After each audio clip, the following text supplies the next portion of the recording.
Owing money to the IRS is never fun. You know what's even less fun? Not being able to pay them. There are some things you can do when you owe money to the IRS. The probably easiest thing to do if you don't have the money to pay it in full is get into an installment agreement. The IRS is going to charge you to get into a payment plan with them, but you'll be able to take the amount you owe, divide it by 72 months, and that'll be your payment. They're not necessarily going to approve that payment right away, plus they're always going to add interest. The longer it takes to pay the IRS, the more interest that you're going to have to pay. Essentially, the more you're going to have to pay them. So try and pay off the IRS as fast as you can. Another thing that you can do is get into the minimum payment so you don't suffer financially. Next year, when you get a refund, the IRS is going to offset that refund and apply it towards your tax debt. You really don't have a choice. They're just going to take that money and apply it to your tax debt. So if you're expecting a larger refund next year, let's say you just had a child, maybe you had a difference in job, you have an investment property, you know that you're going to get a higher refund next year. This is a great strategy where you can use next year's refund to offset your current tax debt.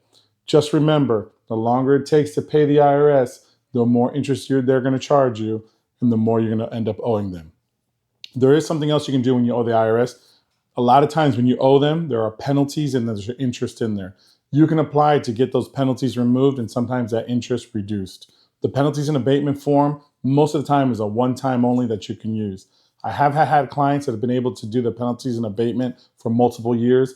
Not always going to be common. So you kind of want to save this ace in the hole for when you really need it. So when you owe a lot of money for something that happened, the IRS normally is going to hit you with penalties and interest, saying that you should have been making estimated payments throughout the year to reduce that debt and have a lower balance due. A lot of things that you can do to reduce your taxes. One of the best things you can do is always, especially if you're a W-2 employee, is look at your W-4 form. Make sure every 2 weeks you're taking the right amount of taxes out. Minimum tax bracket is going to be 10%.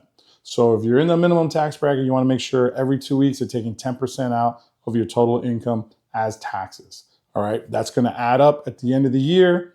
If you have enough, you're going to pay off your taxes and you're going to get a refund. If there's a shortfall, guess what? You're going to owe the tax man. So hopefully this will help you reduce and eliminate all your taxes, maximize your refund. More information on how to reduce your tax liability, do some tax planning, make sure you don't owe Uncle Sam at the end of the year. Follow us, click on the like button below.